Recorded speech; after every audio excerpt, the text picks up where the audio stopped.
What is obiter dictum? Well, it is just cited a case, but it does not decide the case. It's outside of the... It's also persuasive, but it is not as significant or as vital as the ratio decidendi, right? Correct. So we are taught in law school, when you cite a case, cite the ratio decidendi of that case. Do not cite the obiter dicta of that case. Because obiter dictum is just like saying in plain English, by the way.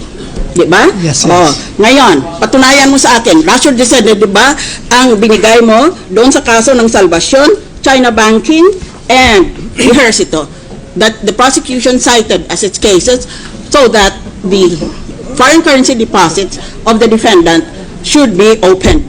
Yan ang desisyon mo eh. Yun ang argumento mo eh.